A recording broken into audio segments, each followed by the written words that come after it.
Hello friends, आज आपण शिकतोय युनिट पहिल्यामधील 1.2 and encounter of special kind. तर आपण हा टेक्स्ट बघतोय. पहिल्या व्हिडिओमध्ये आपण कविता पाहिली, त्यानंतर आज आपण बघतोय and encounter of special kind. एक विशेष प्रकारची भेट किंवा एक विशेष प्रकारची चकमक असा या टायटलचा अर्थ आहे. युनिट 1 मधील हा टेक्स्ट 1.2. तर आपण चिटचॅट पाहूया. Warming up. What do you see in the picture? या चित्रामध्ये आपल्याला काय दिसतं? तर याचं उत्तर आपण लिहू शकतोय. A girl is carrying a puppy on his head in the bucket. एक मुलगी तिच्या डोक्यावर पाटी आहे आणि त्या पाटीमध्ये एक कुत्र्याचं छोटंसं पिल्लू आहे आणि ते पिल्लू ती वाहून नेत आहे. तर याचं उत्तर तुम्ही लिहू शकताय. A girl is carrying puppy on his head in the bucket.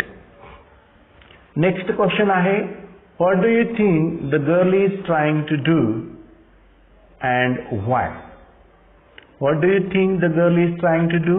ही मुलगी काय करण्याचा प्रयत्न करत आहे आणि का, असा प्रश्न आहे. तर याचं उत्तर आपण लिहू शकतोय. I think girl is saving the puppy's life. मला असं वाटतं की ही मुलगी त्या पपीचे म्हणजेच कुत्र्याच्या पिल्लाचे प्राण वाचवण्याचा प्रयत्न करत आहे. I think the girl is saving the puppies life. आता वाय हा प्रश्न आहे. या वाय हा प्रश्नाचं उत्तर आपण लिहू शकतो. Because puppy can't swim well in the flooded water. Puppy can't swim well in flooded water. तर आपण चित्रात पाहिलं असेल तर ती मुलगी गळ्यापर्यंत बुडालेली आहे आणि म्हणजेच हा पूर आलेला आहे, फ्लड आलेला आहे आणि या पुराच्या पाण्याचा वेग जास्त असतो आणि त्या वेगामध्ये हे छोटं कुत्र्याचं पिल्लू पोहू शकत नाही. कुत्र्याच्या पिल्लाला पोहता येतं, पण पाण्याच्या झोतामुळं, पाण्याच्या वेगामुळं ते बुडू शकतं, गटकाया खाऊ शकतं. म्हणून ही मुलगी या पिलाला वाचवत आहे. मग व्हाय या प्रश्नाचं तुम्ही उत्तर लिहू शकताय. Puppy can't swim well in flooded water. Next question आहे, if you were in the place of that girl. जर तुम्ही त्या मुलीच्या जागी असता, व्हॉट वुड यू डू? तुम्ही काय केलं असतं? तर याचं उत्तर तुम्ही लिहू शकताय. I would do the same thing that girl is doing. I would do the same thing that girl is doing. मी ही तीच गोष्ट केली असती जी ती मुलगी करत आहे, असं तुम्ही उत्तर देऊ शकताय. किंवा वेगळे उत्तर तुम्ही लिहू शकताय. I would call someone's help. मी कुणाची तर मदत मागितली असती. और किंवा I would call rescue team, असंही तुम्ही उत्तर लिहू शकताय. Do you think she will become successful in her mission? तुम्हाला असं वाटतंय का की ती मुलगी तिच्या कार्यामध्ये यशस्वी होईल का? तर yes, she will definitely become successful in her mission. किंवा याचं उत्तर तुम्ही असंही लिहू शकताय. I think she will not successful in her mission. त्यानंतर पुढील प्रश्न आहे, match the appropriate heading with the images. तर तुम्हाला या चित्रामध्ये काही इमेजेस दिलेले आहेत, म्हणजेच प्रतिमा आहेत आणि त्याचं स्पष्टीकरण तुम्हाला दिलेलं आहे. इमेजेस आहेत ABCD, ABC आणि D अशा ह्या इमेजेस आहेत. तर यातला आपल्याला उत्तर शोधून लिहायचं आहे, क्रम लावायचा आहे.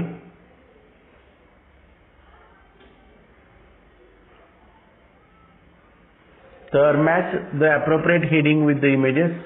पहिला आहे आवर लक्झरियस बंगलो. तर तुम्हाला लक्झरियस बंगलो सी दिसतोय, सी इमेज दिसते. त्यानंतर माय फेवरेट पास टाइम, माझा आवडता छंद. तर तुम्हाला ऑप्शन ए दिसतंय, कारण विविध पुस्तकं त्यानं गोळा केलेली आहेत वेगवेगळी, तर त्याचा तो छंद आहे. व्हॉट अ कमोशन, काय गोंधळ आहे. तर तुम्हाला हे डी इमेज दिसते, डी चित्र दिसतंय. बाहेरचा खिडकीतून गोंगाटाचा आवाज ऐकायला दिसतोय. तर इथं म्हणू शकताय व्हॉट अ कमोशन, काय गोंधळ आहे हा. आणि चौथं एंगोर्स्ड इन माय बुक, त्याचं उत्तर तुम्ही बी लिहू शकताय. तर इथं पहिल्याचं उत्तर लिहा, our luxurious bungalow, image C, my favourite pastime, image A, what a commotion, image D, engrossed in my book, उत्तर बी लिहा, बी इमेज याचं उत्तर आहे. तर अशी ही उत्तर आहेत. त्यानंतर आपण लगेच या धड्याचा अर्थ पाहूया. Text. An encounter of special kind, एक विशेष प्रकारची भेट, किंवा आपण एन्काउंटर म्हणजे चकमक असाही अर्थ बोध होतो त्याचा. तर एक विशिष्ट प्रकारची चकमक किंवा अचानक तुमच्या जीवनात एखादा प्रसंग घडतो, एक विशेष प्रकारची घटना घडते, त्यालाच आपण स्पेशल काइंड असं म्हणतो. तर an encounter of a special kind म्हणजे एक विशेष प्रकारची भेट. हा तपन मुखर्जींचा उत्कृष्ट धडा आहे.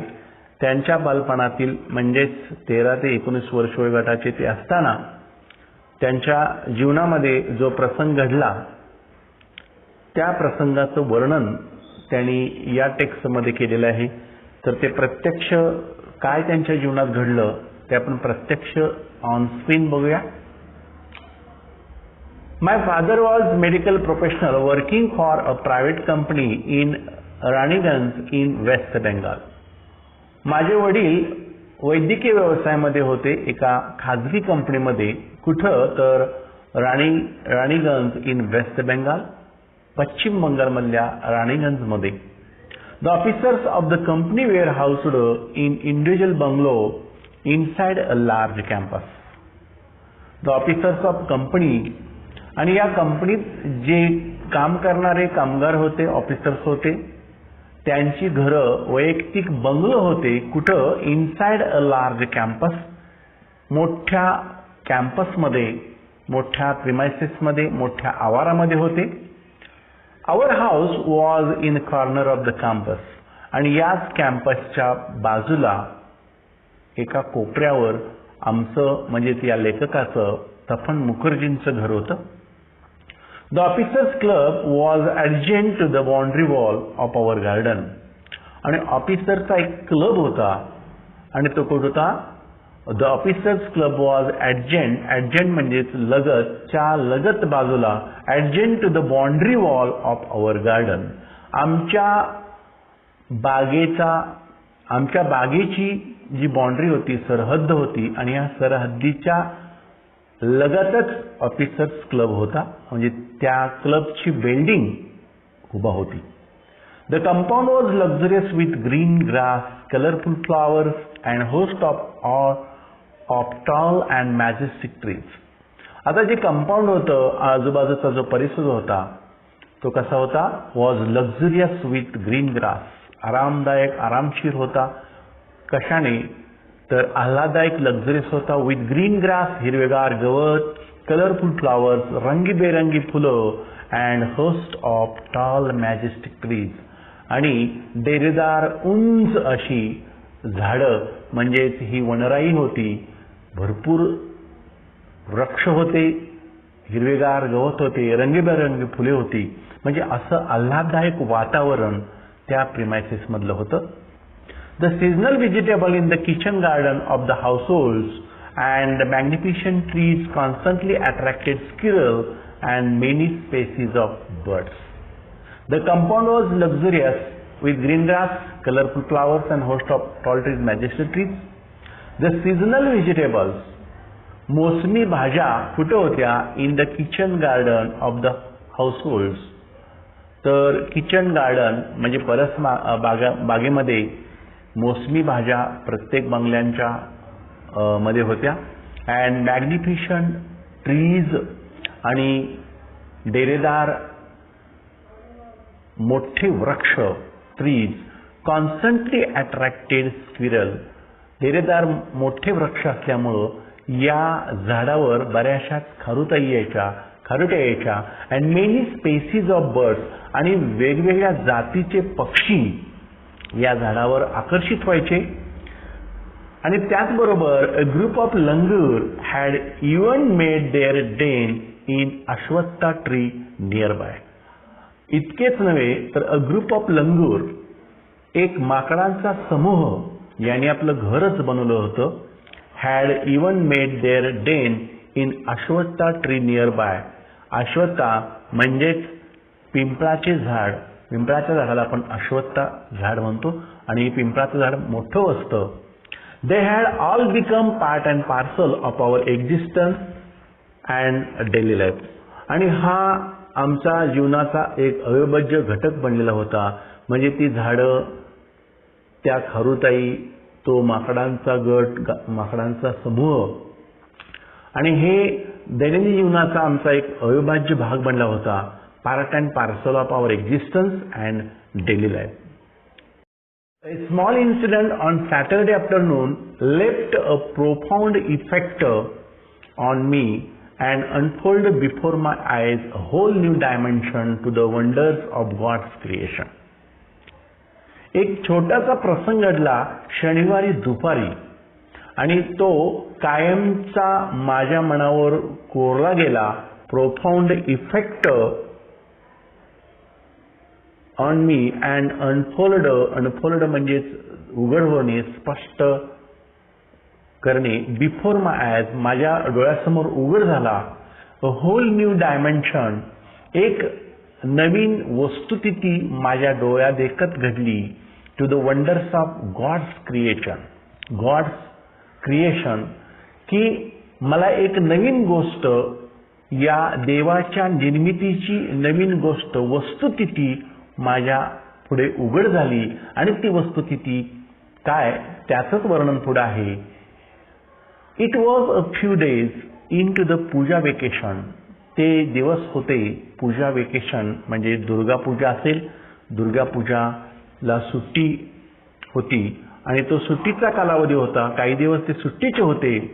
Just like for any other child, इतर मुलाप्रमाणेच the holidays provided an opportunity for me to become engrossed in various magazines and storybook published specially for children in the festive season. आता सुट्टी होती त्यामुळं इतर मुलाप्रमाणेच मला सुद्धा सुट्टीचा आनंद लुटता आला. The holidays provided an opportunity, मला एक संधी लाभली for me to become engrossed in various magazines. तर मी रममाण होऊन गेलो, गुंतून गेलो. एंगोर्स्ड म्हणजे गुंग होऊन जाणे. इन व्हेरियस मॅगझिन्स, बरीच मासिके मला वाचण्यात आली. अँड स्टोरी बुक्स, आणि स्टोरी बुक्स, कथींची पुस्तकं वाचण्यात मी माझा वेळ घालवत होतो. Specially for children in the festive season. उत्सवाच्या कालावधीमध्ये खास मुलांसाठी प्रकाशित होणारी जी पुस्तकं आहेत, मासिक आहेत, तर त्याचा आनंद लुटण्याची मला संधी लाभली. For children in the festive season. After hearty lunch, दुपारच्या भरपेट जेवणानंतर, my parents and my younger sister lay down for an afternoon nap and I settle down with a story book. दुपारच्या भरपेट जेवणानंतर माझे आई वडील, भाऊ बहीण, my parents and my younger sister आणि माझी छोटी बहीण lay down for an afternoon nap, दुपारची वामकुक्षी घेण्यासाठी ते आडवे झाले. म्हणजेच ते झोपी गेले. नॅप म्हणजेच डुलकी घेणे, वामकुक्षी घेणे. दुपारच्या भरपेट जेवणानंतर माझी छोटी बहीण आणि माझे आई वडील आणि माझा छंद होता वाचनाचा. And I settle down with a story book. आणि मी एक कथेचं पुस्तक घेऊन वाचायला बसलो. The quiet afternoon presented the perfect backdrop for reading an adventure story. आणि जे मी पुस्तक वाचतो तो एक ॲडव्हेंचर स्टोरी होती, साहसी कथा होती. आणि ही साहसी कथा वाचताना पाठीमागचं जे बॅकग्राऊंड होतं ते अत्यंत शांत होतं. म्हणजे त्या कथेला पूरक असं वातावरण होतं. द क्वाइट आफ्टरनून, शांत दुपार होती. Presented the perfect backdrop for reading and adventure story. आणि एक साहसी कथा मी वाचण्यात घडून गेलो. The silence was occasionally broken by the sound of my family snoring. पण या शांततेचा भंग अधूनमधून होत होता तर कशामुळं? By the sound of my family snoring. Family snoring म्हणजे दुपारची गाढ झोपलेली असताना आई वडील घोरत होते, डाराडोर घोरत होते. घोरण्याचा आवाज येत होता आणि माझ्या वाचनामध्ये व्यत्यय येत होता. त्याचबरोबर the intermittent chirping of house sparrows. आणि अधूनमधून फ्रिक्वेंटली भेट देणाऱ्या चिमण्यांचा चिवचिवाट सुद्धा माझ्या कथा वाचनामध्ये व्यत्यय आणत होता. इंटरमिटंट म्हणजे फ्रिक्वेंट. तुम्हाला साईडच्या लाल पट्टीमध्ये अर्थ दिलेला आहे, समानार्थी शब्द दिलेले आहेत, ते बघून घ्या. The intermittent chirping of sparrow house. Chirping of house sparrow म्हणजे स्पॅरो हाऊस. तर चिमण्यांचा किलबिलाट, चिमण्यांची चिवचिव कथेमध्ये व्यत्यय आणत होते. The harsh calving of क्राव, the Srila call of kite flying high above the ground. त्याचबरोबर इतर व्यत्यय काय होता तर हर्ष काविंग ऑफ क्राव, कावळ्यांचा कर्कश आवाज हा गोंगाट. The Srila call of kite flying high above the ground. आणि ग्राउंडवर काही मुलं पतंग उडवत होती आणि त्यांचं आरडणं ओरडणं चालू होतं पतंग उडवताना. Minutes ticked bye. आणि मिनिटामागून मिनिट जात होते, क्षणामागून क्षण जात होते. I became deeply absorbed in the book. आणि कथेमध्ये इंटरेस्ट आला आणि मी कथा वाचण्यामध्ये गढून गेलो. Suddenly I heard a group of great dogs barking furiously in the distance. अचानक कुत्र्याच्या भुंकण्याचा मी आवाज ऐकला. I choose to ignore the commotion, thinking that the pack of dogs might have cornered a hapless peak. सुरुवातीला मी या कुत्र्याच्या भुंकण्याकडे दुर्लक्ष करायचं ठरवलं, कारण I choose to ignore the commotion. Commotion म्हणजे गोंधळ, गोंगाट. हा विचार करून thinking that the pack of dogs might have cornered a hapless पीक. कदाचित एखाद्या डुकराला वेडा टाकला असेल आणि त्या डुकराला कुत्री सर्व भुंकत असतील. हॅपलेस म्हणजेच अनफॉर्च्युनेट, दुर्दैवी. डुक्कर कुत्र्याच्या तावडीत सापडला असेल आणि ही कुत्रे चवचाळून त्याला भुंकत असतील. म्हणून सुरुवातीला मी दुर्लक्ष करायचं ठरवलं. But soon the barking became louder and more aggressive.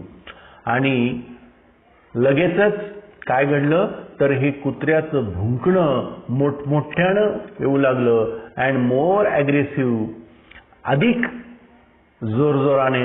And alarmed cawing of flock of crows added to the cacophony. आणि या कुत्र्याच्या भुंकण्यामध्येच कावळ्यांचा जो कर्कश आवाज सुद्धा वाढला गेला. अ फ्लॉक ऑफ क्राऊज, कावळ्यांचा जो थवा होता त्या कावळ्यांचा सुद्धा कावकवाट वाढला गेला. Added to the cacophony. Cacophony म्हणजेच लाऊड हार्श नॉईज, मोठा गोंगाट. आणि इतका मोठा गोंधळ, इतका मोठा आवाज आल्यानंतर I also heard the disturbance approaching closer. आणि मला सुद्धा जाणवलं की हा गोंधळ आपल्या जवळजवळ येतोय हे माझ्या लक्षात आलं आणि curiosity got the better of me आणि या उत्सुकतेनं कशाचा आवाज येतोय ह्या उत्सुकतेपोटी मी तिथून उठलो. Curiosity got the better of me आणि माझं वाचन थांबवलं. लिव्हिंग द बुक असाइड, पुस्तक बाजूला ठेवलं. I rushed to the veranda to see what was going on आणि मी व्हरंड्यात धावलो की नेमकं काय घडत आहे हे पाहण्यासाठी. I glanced towards the roof of the club house आणि समोरच आपण बघितलं पहिल्या पॅरामध्ये की लेखकाचं जे घर होतं ते बागेच्या कोपऱ्यावर क्लब हाऊस होता. I glanced toward the roof of the club house आणि क्लब हाऊसच्या छतावर मी पाहिलं अँड सॉ समथिंग हॉरिबल आणि मी भयानक पाहिलं.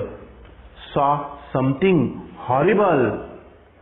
अ बिग मेल लंगूर, एक मोठा नर माकड, नर वानर, apparently the leader of its group आणि बहुतेक तो त्या ग्रुपचा त्यांच्या समूहाचा तो मुख्य असावा. A big male langur, apparently the leader of its group, तो मुखिया असावा, was holding a baby langur in his hands and mercilessly biting it all over with a definite intent to kill. आणि काय भयानक दृश्य पाहिलं लेखकानं तर एक नर वानर एका बेबी लंगूरला म्हणजे छोट्या वानराच्या पिल्लाला त्यानं हातात पकडलेलं होतं in his hand and mercilessly biting it all over with a definite intent to kill आणि निर्दयपणे निष्ठुरपणे तो त्या बेबी लंगूरचा लहान पिल्लाचा चावा घेत होता. या उद्देशानं a definite intent to kill, त्याला ठार मारण्याच्या उद्देशानंच तो त्या छोट्या पिल्लाचा चावा घेत होता. The helpless mother of the baby and other lesser members of the langur group were scattered on the roofs of the building nearby watching the baby being killed. आणि असहाय्य आई, त्या पिलाची असहाय्य आई आणि इतर जे माकडं होती, वानरं होती ऑफ द लंगूर ग्रुप, त्या गटातील were scattered on the roof आणि त्या छतावर इतरत्र बसलेली होती, पसरून बसलेली होती. Were scattered on the roof of the building, या इमारतीच्या छतावर विखुरलेली होती.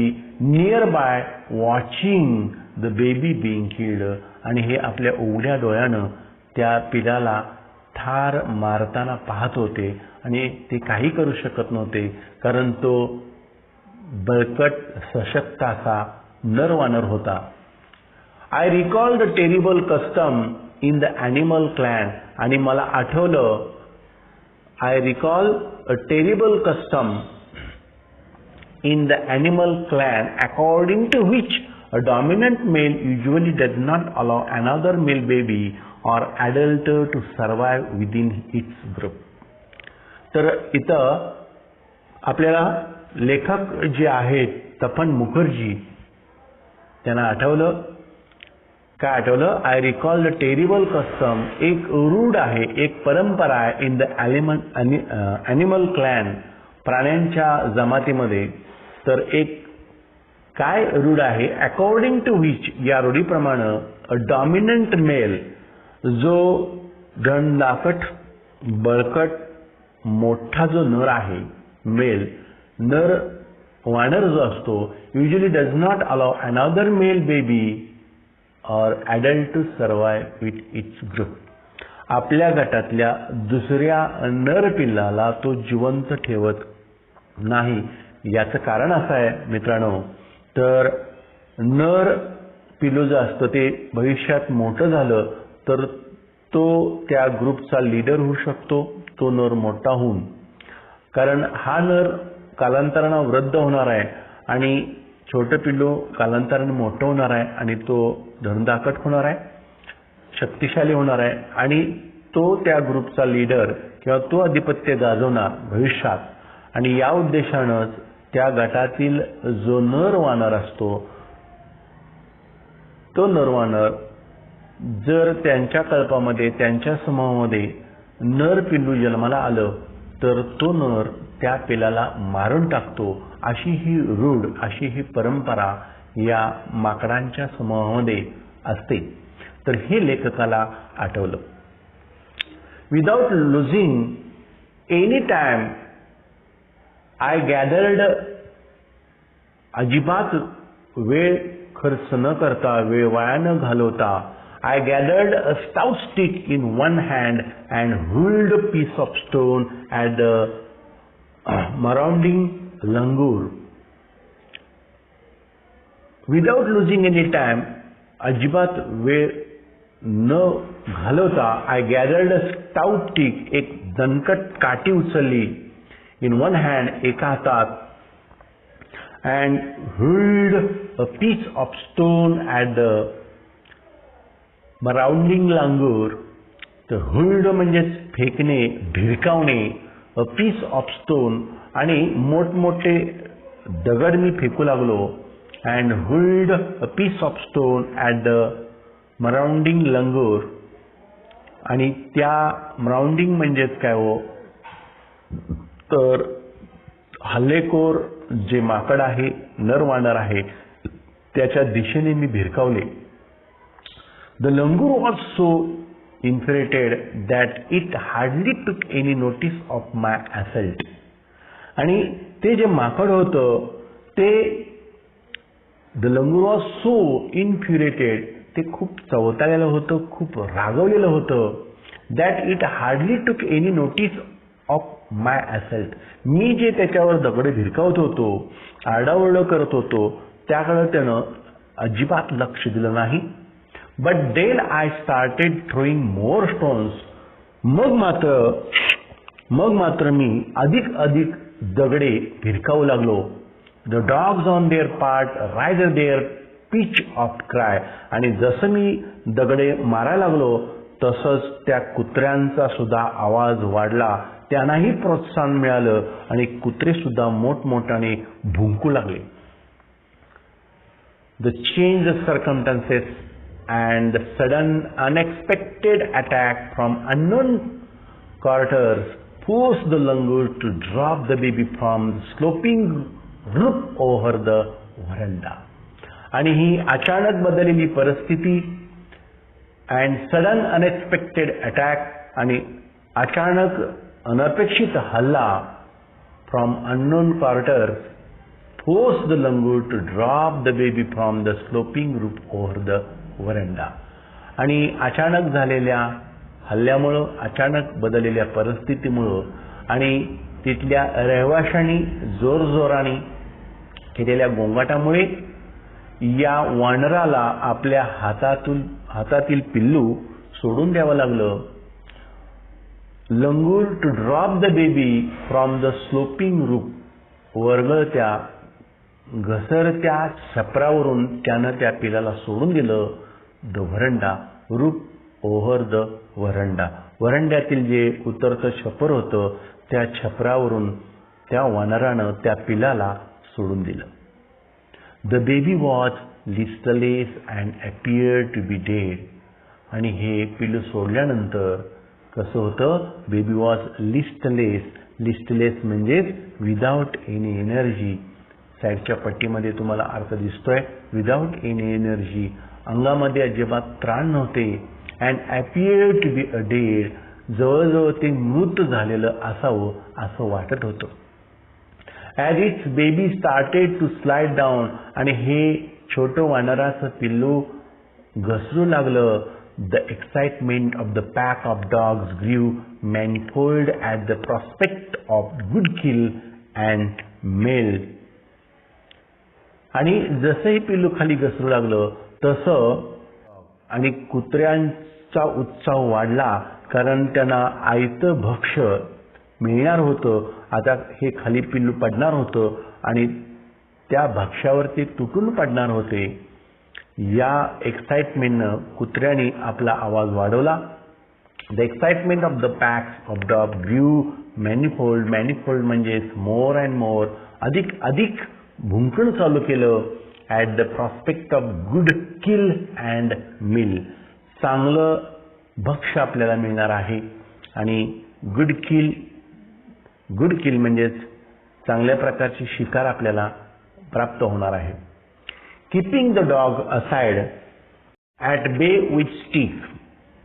तर लेखकाच्या हातामध्ये काठी होती आणि त्या काठीच्या धाकानं लेखकानं या कुत्र्याला बाजूला हुसकवलं. बे with the stick. I managed to catch hold of the baby langour's tail just as it tipped over the edge of the tiled roof. आणि हे गडगडत येणारं पिल्लू लेखकानं या पिल्लाची शेपटी पकडली. I managed to catch hold of the baby langour's tail just as it tipped over the edge of the tiled roof. आणि फरशी घातलेल्या रूपवर्ण म्हणजे छपरावरून हे गळगळत येणारे पिल्लू या पिल्ल्याची शेपटी कशी तरी लेखकानं पकडली. The baby appeared inert and lifeless. आणि हे जे छोटं पिल्लू होतं ते इनर्ट म्हणजे पॉवरलेस, मोशनलेस. त्याच्यामध्ये शक्ती नव्हती, कोणतीही प्रकारची हालचाल नव्हती. It was indeed a male baby. आणि अर्थातच ते नर पिल्लू होतं. बाय धिस टाइम आणि आत्तापर्यंत या वेळेपर्यंत my parents and sister had come out on the veranda. आणि या वेळेपर्यंत माझी बहीण, माझे आई वडील व्हरंड्यामध्ये बाहेर आले. And were witnessing my rescue operation. आणि ते पाहत होते माझं बचाव पथक, माझी बचाव मोहीम पाहत होते. Some of our neighbours had also gathered in the distance. आणि आमचे काही शेजारी सुद्धा आजूबाजूला गोळा झाले, गोंगाट ऐकून, गोंधळ ऐकून. I took the baby langur to our backyard. आणि मी या छोट्या पिल्लाला आमच्या परसबागेत नेलं. And gently laid him on the floor inside the poultry coop. आणि अलगद हळुवारपणे या पिलाला पोल्ट्री कूपमध्ये म्हणजेच कोंबड्यांचं खुराडं जे आहे, कोंबड्यांची जाळी असलेलं छोटंसं घर, या घरामध्ये त्याला ठेवलं. Laid him on the floor inside the poultry coop. His body was full of deep bite marks. आणि त्याच्या शरीरावर his body was full of deep bite marks and scratched. त्याच्या पूर्ण शरीरावर खोलवर चावण्याच्या जखमा होत्या. अँड स्क्रॅचड, ओळखडे ओढले होते. Blood was oozing from some of the wounds. आणि काही जखमेमधून रक्त पाझरत होतं. रक्तबंबाळ हे पिल्लू झालेलं होतं. The baby remained motionless. आणि हे पिल्लू अविचल निश्चित पडलेलं होतं. My father provided first aid to clean the wounds and stop the bleeding. माझ्या वडिलांनी प्राथमिक उपचार केले, त्याच्या जखमेवर प्राथमिक उपचार केले, जखम स्वच्छ केली. And stop the bleeding. आणि त्याचं ब्लिडिंग थांबवलं. ब्लिडिंग म्हणजेच रक्तस्राव जो होत होता तो थांबवला. I was relieved to find out that the baby was breathing even though his breaths were shallow. I was relieved, मला थोडंसं बरं वाटलं, to find out that the baby was breathing, की ते छोटं पिल्लू श्वासोश्वास घेतंय. even though his breaths were shallow, जरी त्याचा श्वासोश्वास वळवर होता, शॉलो होता, मोठमोठ्यानं श्वास घेत नव्हता, पण मंद श्वास घेत असल्यामुळं मला खूप आनंद झाला. यापुढील भाग आपण पुढच्या व्हिडिओमध्ये बघूया. हा व्हिडिओ आपल्याला आवडला असेल तर लाईक करा, शेअर करा, सबस्क्राईब करा.